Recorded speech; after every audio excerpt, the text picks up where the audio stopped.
please, Elisabeth. Thank you. Thank Mhm. you, Marvin, always for weaving this beautiful picture and showing how all these aspects of the seven core truths are interdependent, right? Simultaneously being developed, worked out. And I want to thank everyone here who has shown up today to share this glorious Easter Sunday with us, expressing our spiritual family of love. I love thinking about this particular topic. It made me think of years ago. I lived and practiced as a Zen Buddhist monk, and I studied with a Japanese Zen master who taught me many valuable things. And one of the greatest truths he ever imparted was that true liberation of the self results from self-discipline, self-mastery, and freely choosing to live in accord with the 3 pure precepts and the 10 grave precepts of Zen Buddhism. And I won't go into them all, but I would like to mention the 3 pure precepts, which are doing good, refraining from evil, and doing good for others. And you can see how these precepts emphasize ethical conduct and avoiding actions that might harm others, and cultivating positive personal qualities like kindness and compassion, mercy and forgiveness, generosity, and then actively doing good for others, extending that love, that compassion uh, to all other people, to the community, and actually to the entire ecosystem in which we live.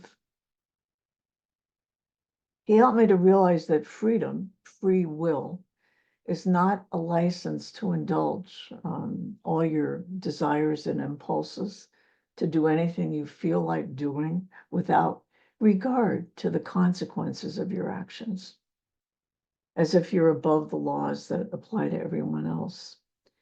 And some people cling to this notion that freedom has to do with no external restrictions on their behavior. But this is not the will of God. Instead, this kind of behavior is equivalent to really gross self-assertion. And it's close to the absence of morality, thinking about the welfare of others. And I think we're witnessing more of this kind of self-conceit and self-indulgent behavior with really a reckless disregard for ethical conduct on our national stage. This kind of self-aggrandizement is called false liberty, and it's considered part of the fallout of the Lucifer rebellion, as we know. This kind of behavior involves self-admiration, which tends toward the exploitation of others for the selfish aggrandizement, right, of those, quote, mistaken individuals who are willing to sacrifice the noble attainment of goodness and ethical behavior for the sake of possessing unjust power over their fellow beings. Now, this notion of false liberty is contrasted with true liberty, referred to in paper 54, as the quest of the ages and the reward of evolutionary progress. The author states that true liberty is the fruit of self-control, and self-control leads to altruistic service. And altruism is defined as the unselfish concern for other people, doing things simply out of a desire to help, not because you feel obligated to do so out of duty, loyalty, or religious reasons. Rather, it involves actively, purely doing good out of concern for their well-being and divine love we know is doing good to others. We've been given two gifts of immeasurable value by our universal Father in paradise. One being a personality with the innate qualities of self-consciousness and free will, and two, a fragment of the pure spiritual reality of the infinite nature of our universal Father. And we understand that it's these gifts which allow us to become like the one who made us, our Father, Mother, God.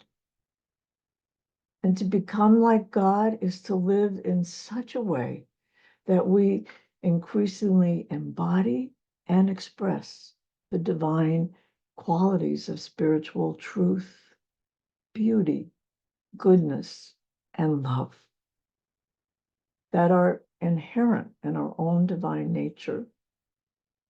We need to cultivate them. And to become like God, if you think about it, is to become like Jesus, the human bestowal of our Creator Son, because he is literally and figuratively, spiritually and personally one with the universal Father. And he who has seen the Son has seen the Father. And that is why we delight really no end in studying the life of Jesus and how he lived it, how he went about the daily activities, of working and teaching and helping and healing and ministering and befriending and comforting, giving hope, and doing endless good for everyone that he met along the way. He exhibited this divine self-forgetfulness and boundless love toward all his family, his friends, his disciples, the children, the sick, the blind, the lepers, the prostitutes, all the outcasts of society. Think about that. He embraced everyone equally like a loving father, brother, and friend.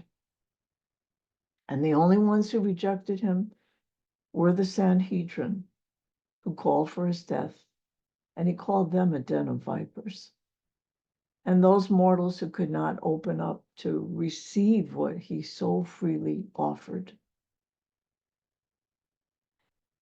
We can see that the life of Jesus continues to bear good fruit, and it will do so for eternity. We rejoice today as we remember his remarkable life, his love and goodness, his noble death, and his glorious resurrection from death.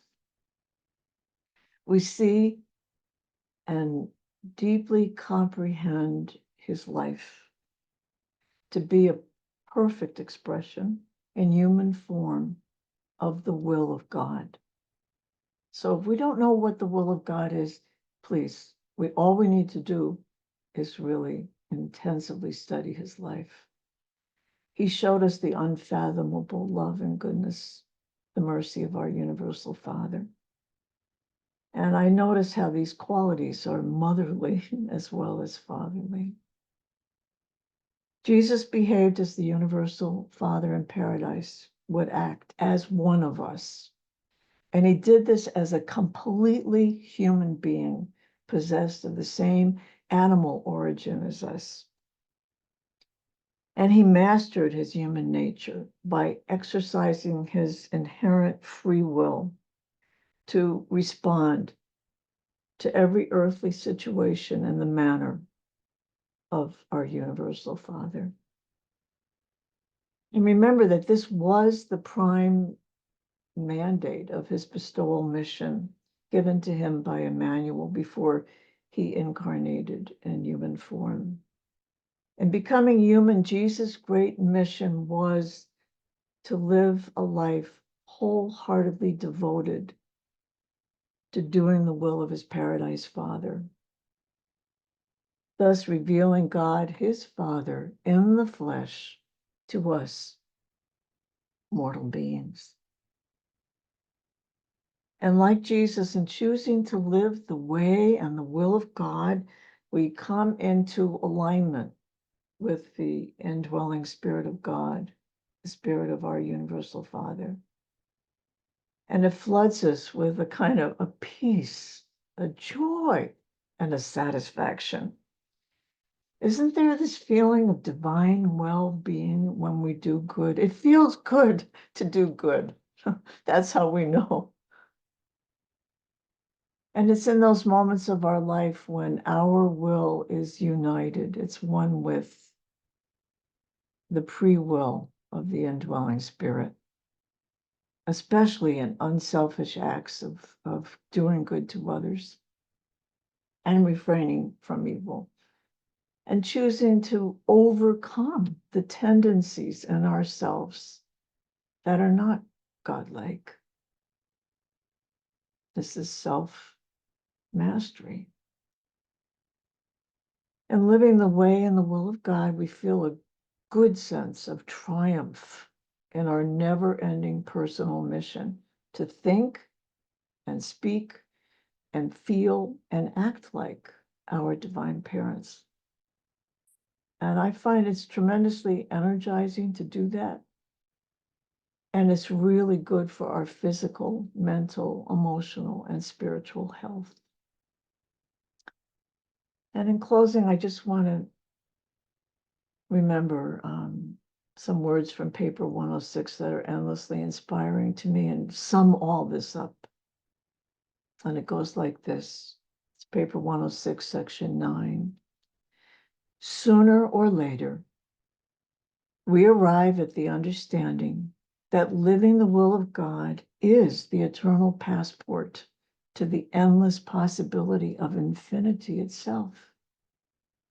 And mortals will sometime realize that success in the quest of the infinite is directly proportional to the achievement of father-mother likeness, and that in this universe age, the realities of our universal father-mother are revealed within the qualities of divinity, truth, beauty, goodness, forgiveness, mercy, love. And these qualities of divinity are personally appropriated by universe creatures, take us embodying them in the experience of living divinely. And to live divinely means actually to live the will of God. So happy Easter. Let us rejoice, huh? And do good all the time. Thank you. Thank you, Elizabeth. A rich, rich feast you have laid out before us on Easter morning. Thank you, thank you.